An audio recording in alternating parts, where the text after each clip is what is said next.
3 years into my marriage. I thought I had married for love. Until that night, when my drunk husband mistook me for an Uber driver. Driver, take me to Unit 502, Building 3, Fairview Gardens. I froze for a second. That was my best friend's address. He slumped in the back seat, muttering, "Wait for me, baby." I took a deep breath and put on a perfect smile. "Yes, sir, right away." 20 minutes later, I pulled the car smoothly to a stop outside her building. I got out, opened the back door, and said softly, "We're here, sir." Then I pulled out my phone and dialed a number. The moment the call connected, I saw the light on the 5th floor go out. Not the gentle flicker of someone turning off a lamp before bed, but a panicked, jolting snap. Like a bird taking flight from a gunshot. I hung up. My fingers went ice cold. On my phone screen was my chat history with Sophia, my best friend. The last message was from 3 days ago. I'd written, "Want to see the new movie this weekend?"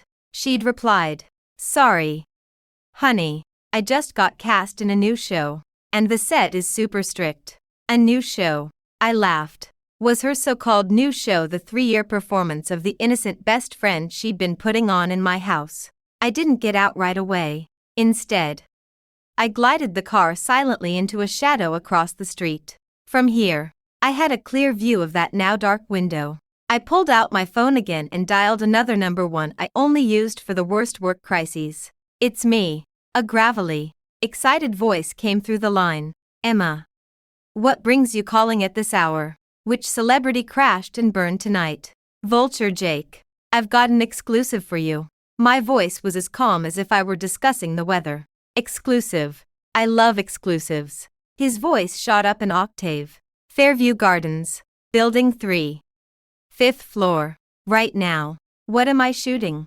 2 lovebirds. How juicy. Juicy enough that your front page tomorrow is guaranteed. And your bonus doubles. Send me the exact address.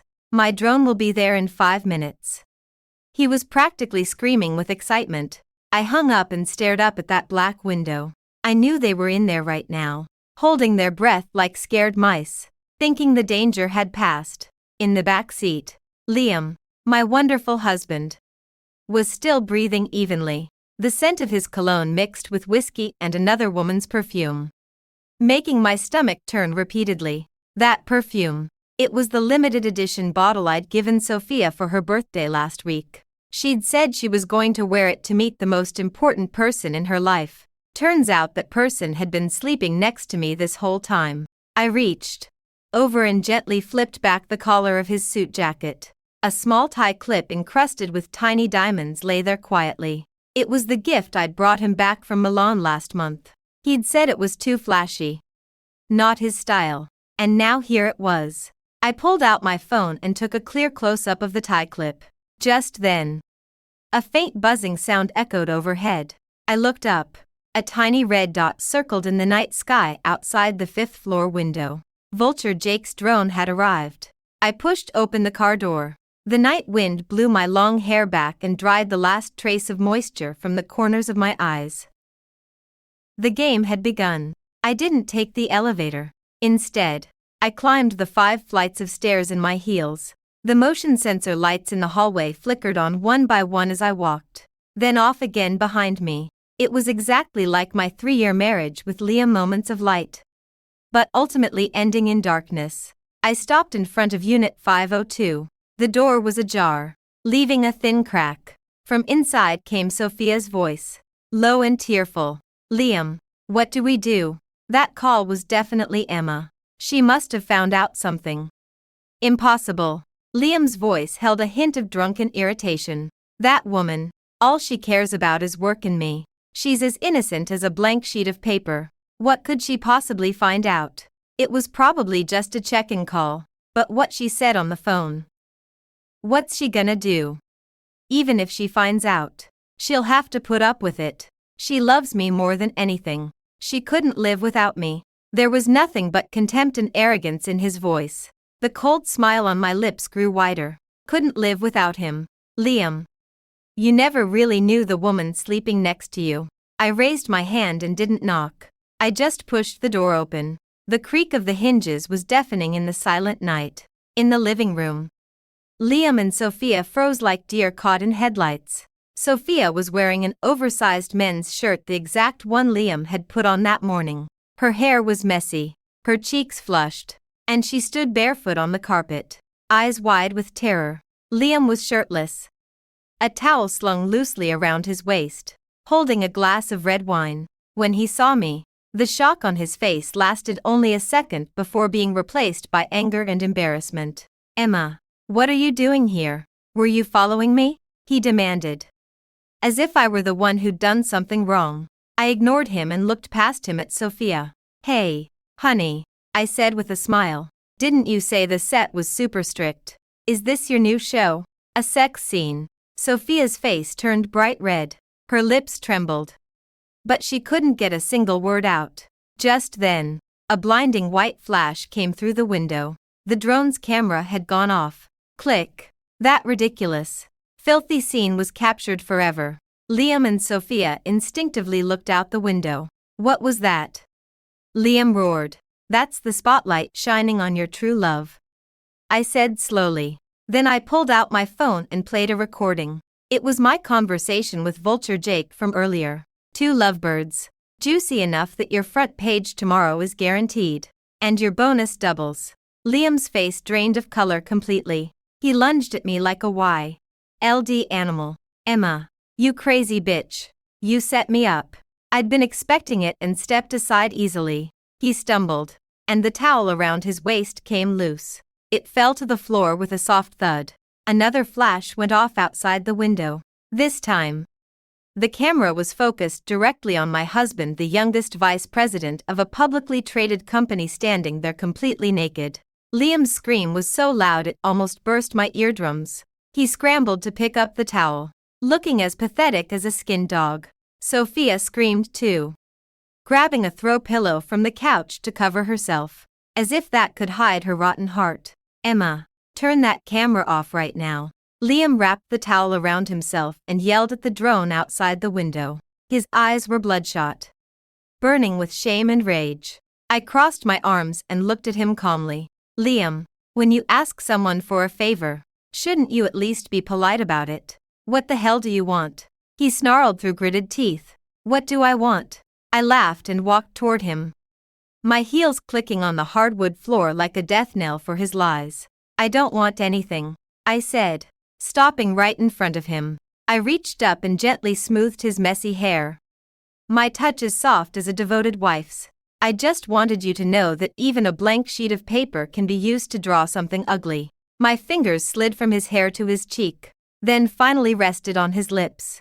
"And it can be drawn very ugly." I pulled my hand back sharply, as if I'd touched something dirty, and pulled out a wet wipe to carefully clean every finger. That gesture hurt more than any insult. Liam's face turned from red to white to green, a spectacular display of emotion. He raised his hand as if to slap me, but then glanced at the drone circling outside and forced himself to stop. "Emma, have you had enough?" he whispered, trying to salvage what little dignity he had left. "Let's go home. We can talk about this properly." "Home?" I laughed, as if he'd told the funniest joke in the world. "Where is home? The place where I iron your shirts so you can wear them to cheat on me? Or the place where I make you soup while you're sweating in someone else's bed?" Every word was a knife, slicing through his fake mask of decency. Sophia finally found her voice. She started crying, big, dramatic tears rolling down her cheeks. "Emma, you've got it all wrong. It's not what you think. I had too much to drink. And Liam was just bringing me home and taking care of me." "Taking care of you?" I turned to her, my eyes cold. "In your shirt, naked. Sophia, your script is worse than your acting." I walked over to her and looked down at her from my height. "You know what disgusts me the most? It's not that you slept with my husband. It's that you took everything I gave you with a smile, then stabbed me in the back. Those slippers on your feet, I bought them for you last month when we went shopping. That shirt you're wearing, I ironed it myself. Even the down payment for this apartment, I lent you the money when you couldn't afford it. I treated you like a sister. What did you treat me like? A stepping stone. A fool. Sophia went pale as a sheet and just shook her head over and over, muttering, "No. That's not true." Just then, sirens wailed in the distance, getting closer and closer. I'd called the police right before I pushed open the door. The reason? Suspected public indecency disturbing the peace of the neighborhood. Liam and Sophia's faces turned deathly white. The police arrived quickly. When they knocked on the door, Liam and Sophia looked like they'd just heard the end of the world. "Who called the police?" Liam hissed at me, his eyes full of hatred. "A concerned citizen," I replied with a smile. Then I called out to the door, "Officers, the door's unlocked. Come in." The door opened, and 2 police officers walked in, even with all their experience. They looked slightly taken aback by the scene in the living room. A shirtless man, a woman wearing nothing but a man's shirt, and a woman dressed perfectly, radiating an icy aura. "What's going on here?" the lead officer asked, frowning. Liam, ever the smooth talker, recovered quickly. "Officers, this is all a misunderstanding. This is my wife. We just had a little marital spat." He pointed at me, trying to frame this as a domestic dispute. "Your wife?" The officer's gaze flicked between me, Liam, and Sophia. "And who is this lady?" "She's my wife's best friend," Liam explained immediately. "She drank too much tonight, and I was just bringing her home. My wife probably misunderstood. So he made it sound so convincing. If I hadn't seen everything with my own eyes, I might have believed him. "Is that so?" I smiled coldly and pulled out my phone, opening a video. It was the footage the drone had just captured from outside the window. Liam was naked, holding Sophia tightly in his arms. The picture was crystal clear, the angle perfect. "Is this also a misunderstanding, Liam?" I held the phone out to the police. "A misunderstanding that requires you to be naked to comfort your wife's best friend." The police watched the video, and their expressions hardened. Liam's face lost all color. He hadn't expected me to have such damning evidence. He pointed at me, too angry to speak. "Officers." I turned to them, my voice sincere. "I suspect they are not only having an affair but also illegally transferring my marital property. I request that this apartment be sealed until the investigation is complete." "That's a lie," Sophia screamed. "I bought this apartment myself. It has nothing to do with you." "Is that so?" I pulled another document out of my bag, bank statements I'd prepared in advance. "This is a record of me transferring $50,000 to you 6 months ago. Marked loan. And you bought this apartment exactly 3 days after that transfer. You're a new actress just starting out. Where did you get $150,000 to buy it outright? And don't tell me the other $100,000 didn't come from Liam." Sophia opened her mouth but couldn't say a word in defense.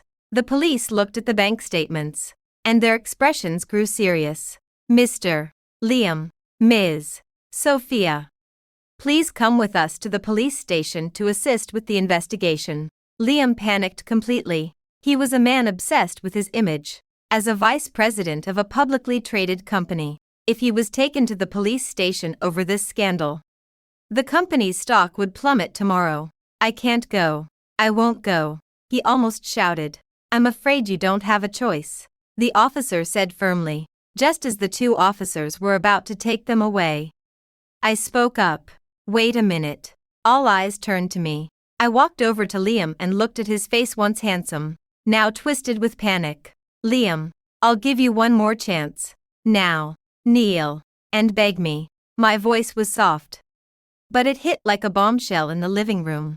The air seemed to freeze. Liam's eyes widened in disbelief. "What did you say?" I said.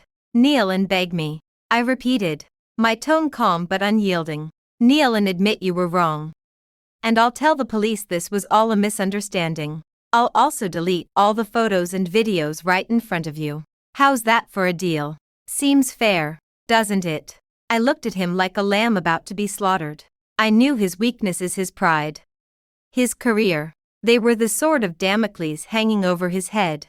And right now, I held the hilt. The 2 police officers looked stunned, clearly never having seen anything like this. They didn't say anything, just watched. Apparently curious to see what the man would choose.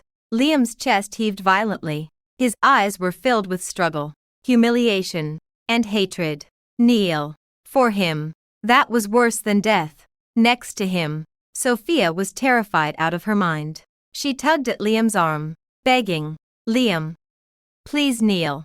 Otherwise, we're both finished. She didn't care about his dignity. She only cared about not being ruined herself. Liam shoved her away hard.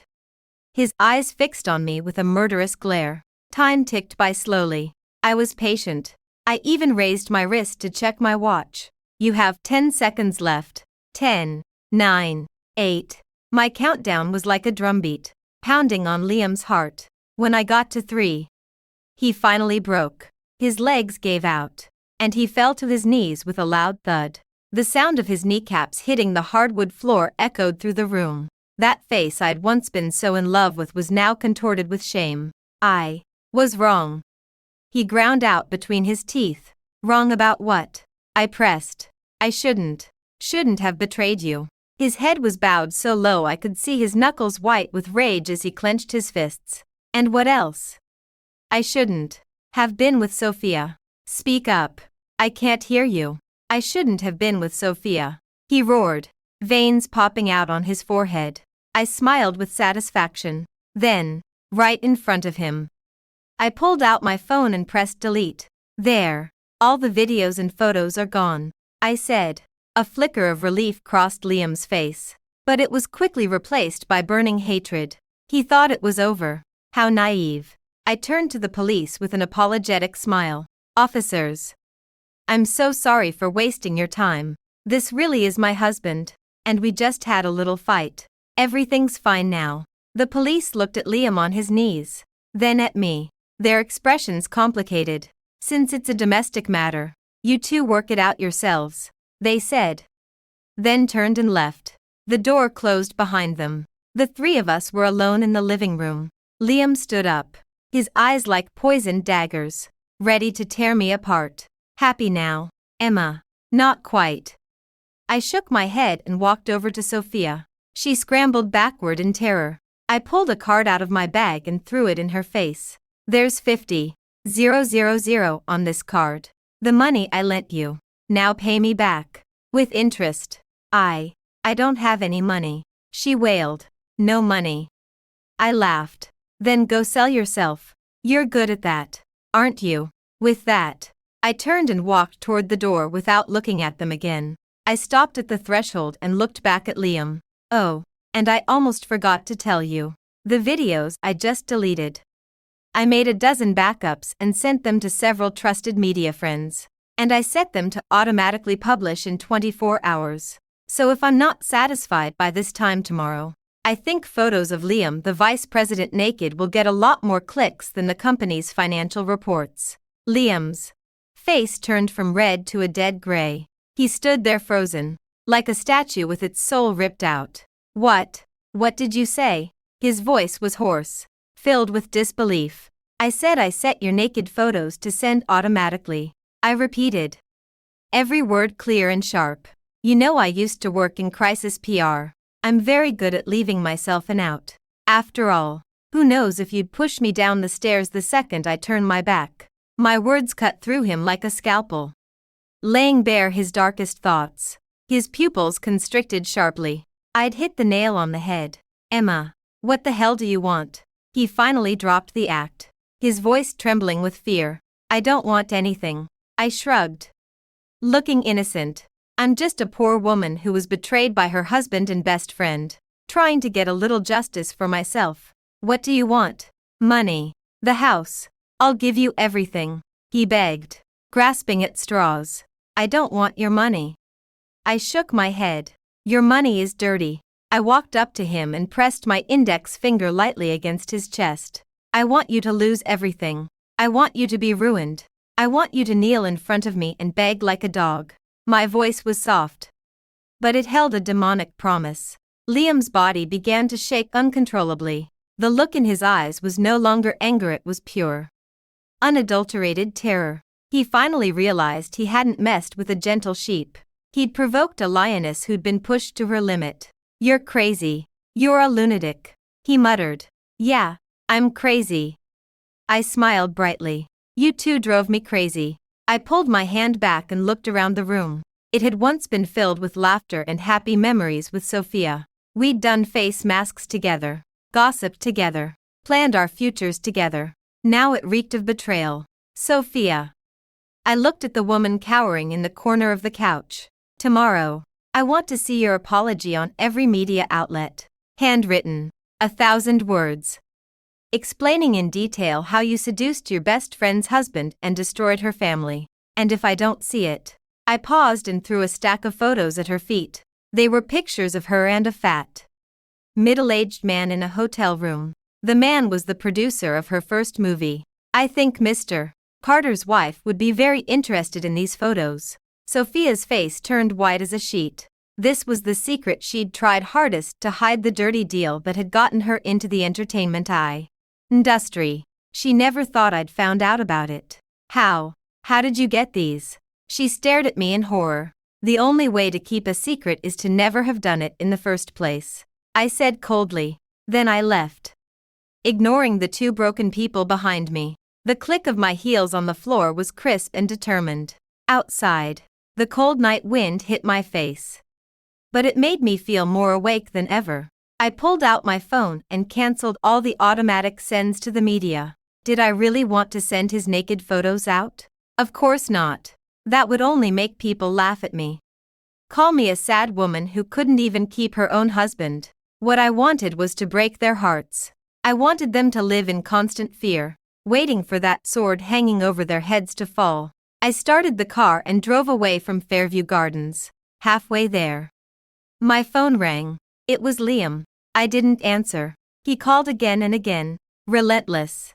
Finally, annoyed, I picked up and put it on speakerphone. Emma, baby, I'm sorry. I'm so sorry.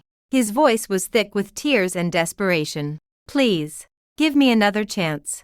Let's start over.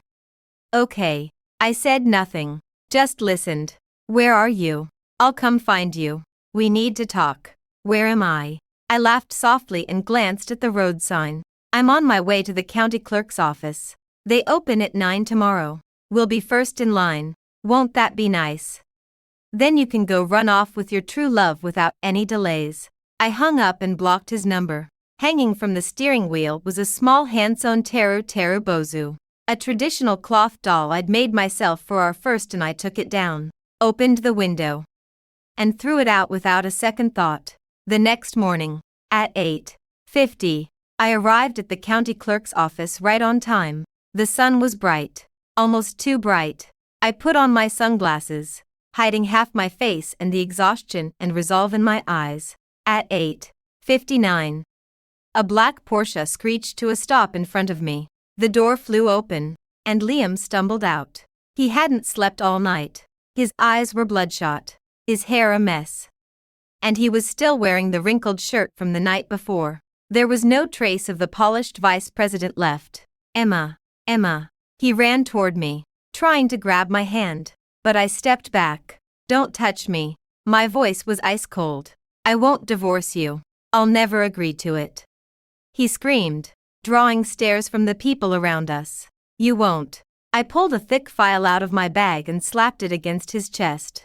This is proof of your infidelity videos from last night, your chat history with Sophia, and all the money you transferred to her. And this is proof that you've been embezzling company funds and laundering them through Sophia's shell companies. If I hand these over to the court and your board of directors, what do you think will happen first? You losing everything in the divorce, or you going to jail?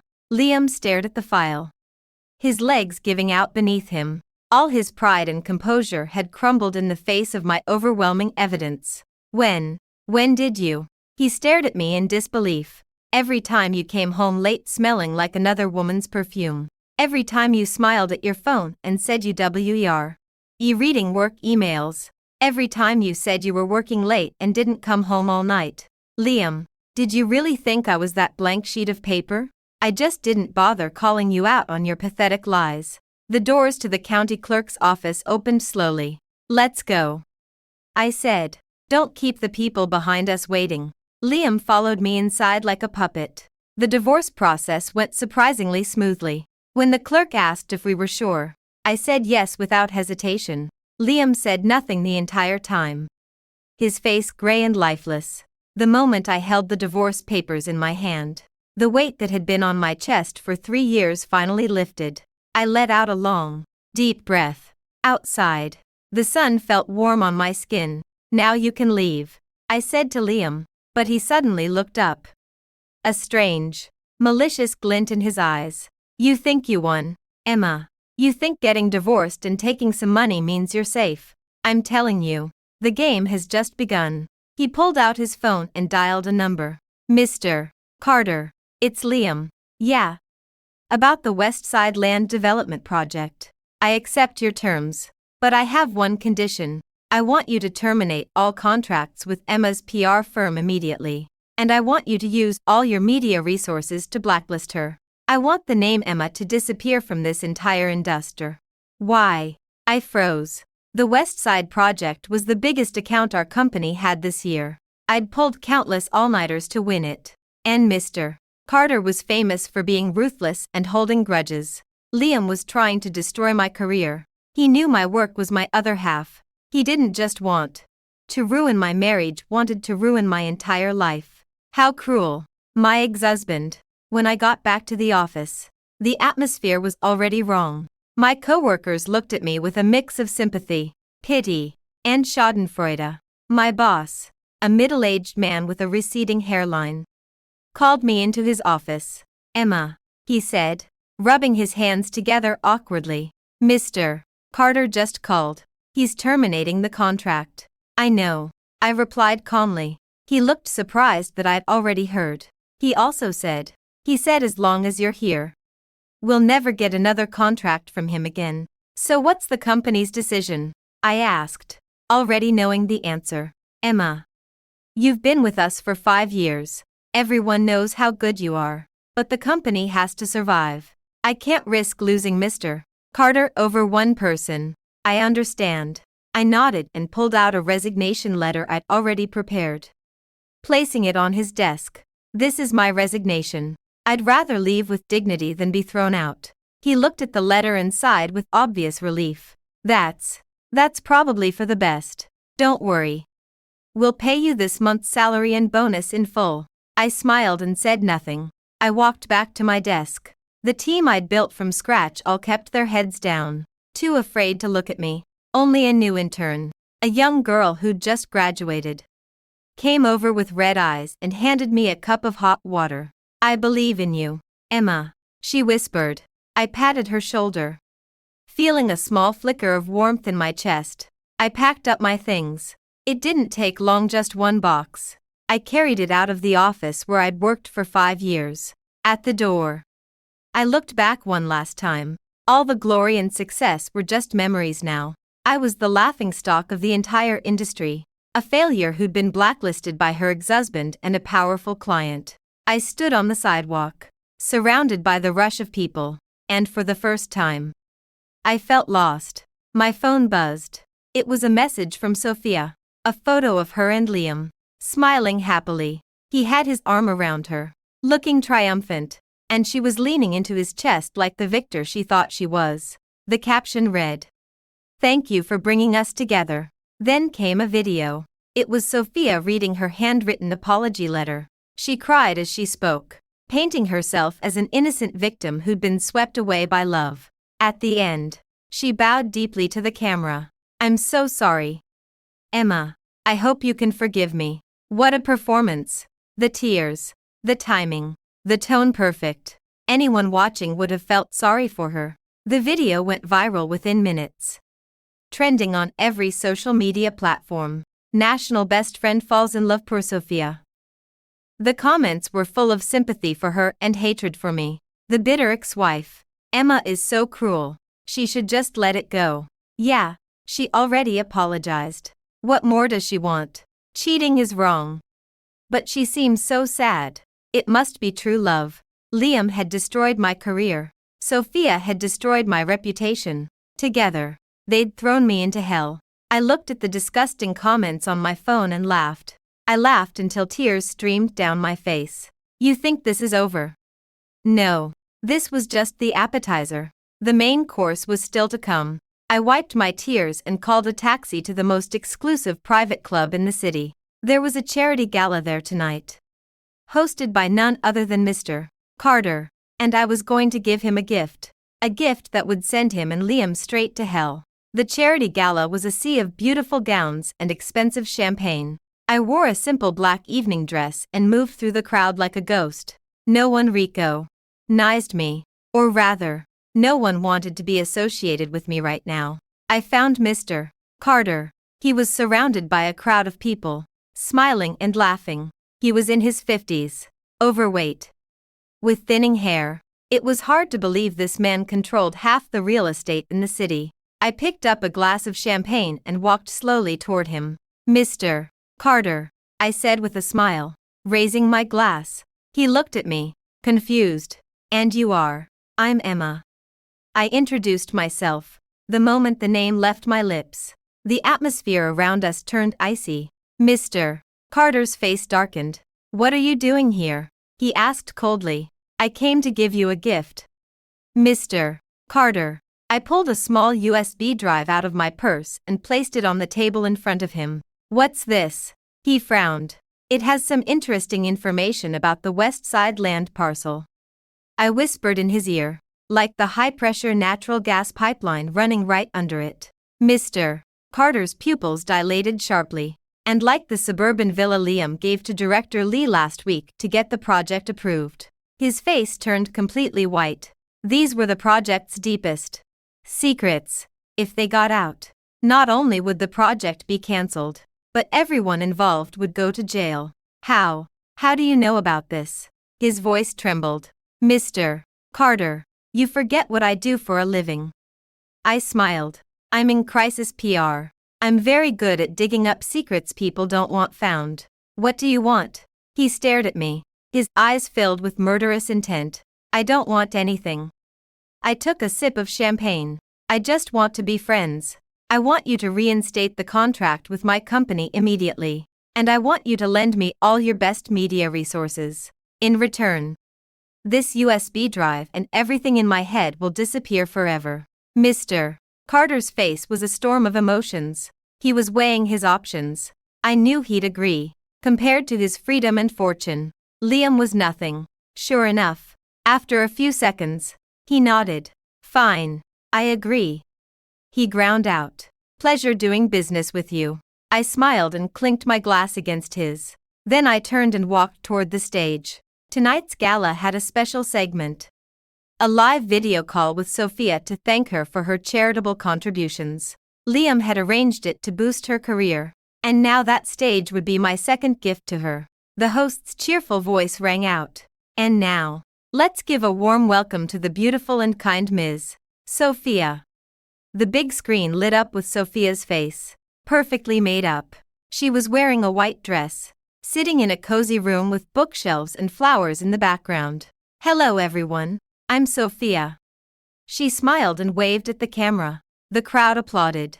I walked over to the side of the stage, took a microphone from a staff member, and stepped up next to the host. All eyes turned to me. Sophia's smile froze the second she saw me on the screen. Ms. Emma. What are you? The host stammered, clearly confused. I ignored him and just held the microphone, staring at Sophia on the big screen. Long time no see, Sophia. I said with a smile. That white dress looks lovely on you. It makes you look so innocent. Sophia's face turned white as a sheet. She never expected me to be here. What do you want? She asked, her voice shaking. The guests in the audience started whispering, sensing drama. I don't want anything. I shrugged. I just wanted to take this opportunity to show everyone the truth. I snapped my fingers. The screen split in two. On the left was Sophia in her white dress, looking like an angel. On the right, a new video started playing.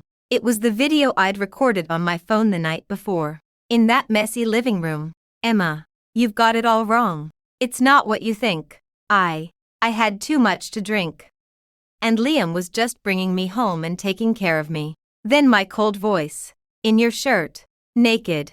Sophia. Your script is worse than your acting. When the video ended, the room erupted in chaos. Everyone looked at the screen with disgust and contempt. This is fake. It's edited. Sophia screamed, trying to defend herself. Is it? I smiled. Then how about we watch something even more interesting? I snapped my fingers again. The screen filled with the photos I'd thrown at her feet, her and producer Carter in various compromising positions in a hotel room. Every photo was crystal clear. This time, the room exploded. Flashbulbs went off like crazy. All pointed at the screen. National best friend. Kind and beautiful. She was just a gold digger who slept her way to the top. Turn it off. Turn it off. Sophia screamed hysterically, grabbing things off her desk and throwing them at the camera. The screen shook violently. Then went black. But it was too late. Her dirtiest secrets had been broadcast live to the entire internet. I looked out at the shocked, disgusted, excited faces in the crowd. And my smile grew wider. I turned to look at Mr. Carter at the main table. His face was purple with rage. The man in the photos, producer Carter, was his nephew. I hadn't just humiliated Sophia, I'd humiliated him too. He stared at me with pure hatred. I just smiled back brightly. Then I picked up the microphone and addressed the room, and everyone watching the live stream. Ladies and gentlemen, the show has just begun. Tomorrow at 3 o'clock, I'll be holding a press conference at the Grand Regency Hotel across from my old office. I'll be revealing even more exciting stories about Mr. Liam and Ms. Sophia. Stay tuned. I put the microphone down and walked off the stage, leaving a room full of stunned people behind me. In the corner of the hall, an antique clock struck 10. The press conference was scheduled for 3 o'clock the next afternoon. I'd chosen the hotel across from my old office on purpose. I wanted everyone to see that even if the entire industry had turned against me, I still had the power to shake the world. My phone had been ringing non-stop since the gala. Former coworkers, gossip reporters, and Liam. He'd called me hundreds of times and sent dozens of messages, threats, insults, then begging. I didn't reply to any of them. At 2:30, I arrived at the hotel. The ballroom was packed with reporters and cameras. Mr. Carter had kept his word and sent all his best media teams. I walked up to the podium in a sharp white suit, my makeup perfect. The flashbulbs blinded me for a second. Ms. Emma. Is it true you and Mr. Liam are divorced? Ms. Emma. What do you have to say about Ms. Sophia's affair with your husband? Ms. Emma. Do you have more evidence to release? Questions came at me like a tidal wave. I raised my hand, and the room fell silent. I've called you all here today to clarify 3 things. My voice boomed through the microphone, clear and strong. First, Mr. Liam and I were officially divorced yesterday morning. Second, regarding Ms. Sophia. She is not a mistress. She is a thief. She stole not only my husband but also 372,000 of our marital property. I have already filed a lawsuit against her. Third, I paused, looking out at the sea of excited faces. I am filing a formal report against Mr. Liam for embezzlement and commercial bribery. Over the past 2 years, he has transferred nearly $1 million of company funds into Sophia's shell companies, and to secure the West Side land development rights, he bribed government officials with over $500,000 in cash and property. All evidence has been submitted to the police and the Securities and Exchange Commission. My words were bombshells, exploding one after another in the room. The reporters went wild. Infidelity, theft, embezzlement, bribery, every single word was enough to dominate the headlines for weeks. Just then, the doors to the ballroom burst open. Liam and Sophia ran in. Liam's eyes were red, like a cornered animal. Sophia was wearing sunglasses and a mask, wrapped up tightly, but you could still see how shaken she was. Emma, you lying bitch. That's not true. Liam screamed at the top of his lungs. It's not true. I smiled coldly and snapped my fingers at the screen behind me. A recording started playing. It was from the voice recorder I'd hidden in Liam's car months ago. Did you transfer the money? Make sure there's no trail. Don't worry. It's all going through producer Carter's nephew's company. They'll never trace it back to us. Once we get the West Side land, we'll be set for life. As soon as I divorce that stupid woman Emma, I'll marry you. When the recording ended, the room was dead silent. Liam's face was beyond pale. He stared at me, his eyes filled with terror and despair. He finally realized he'd walked into a trap I'd set for him from the very beginning. And he'd never seen it coming. No, that's not real. Sophia shook her head wildly. Making one last desperate attempt, she ran up to the stage and tried to grab my microphone. I stepped aside. She tripped over her high heels and fell forward. Rip. The back of her expensive designer dress caught on a nail sticking out of the stage edge and tore open from her neck to her waist. She'd worn nothing underneath to show off her figure, so in front of hundreds of live cameras, her bare back and the butterfly tattoo on her lower back were exposed for the whole world to see. And that butterfly tattoo was a matching set with the one on producer Carter's nephew's arm in the photos from the night before. Sophia's scream mixed with the sound of hundreds of camera shutters clicking, creating a bizarre, chaotic symphony. She lay on the floor, trying to cover herself with her hands, but it was useless. Liam stood there, frozen. He looked at the woman he'd once been obsessed with, now making a complete fool of herself in front of the world. There was no pity on his face, only disgust and fear. He realized Sophia was useless now, and he was next. He suddenly turned and looked at me with pure, unadulterated hatred. Then he did something no one expected. He turned and ran full speed toward the floor-to-ceiling windows. We were on the 36th floor. He was going to kill himself, either to escape everything, or to leave a permanent, bloody stain on my life. Stop him. The room erupted in chaos. Security guards and reporters ran toward him, but it was too late. He was too fast, too determined. Just as his body was about to hit the glass, I moved. I grabbed a crystal decorative piece from the table and threw it as hard as I could at his feet. Crash! The crystal shattered. Liam tripped and fell hard to the floor, less than half a meter from the window. He lay there gasping for air, like a fish out of water. Completely shaken, I walked slowly over to him and looked down. You want to die, Liam? Do you think death is an escape? No, death is too easy for you. I want you to live. I want you to watch me take back everything that's mine. I want you to watch me reach heights you'll never be able to touch. I want you to spend the rest of your life living in fear and regret of me. That's my final gift to you.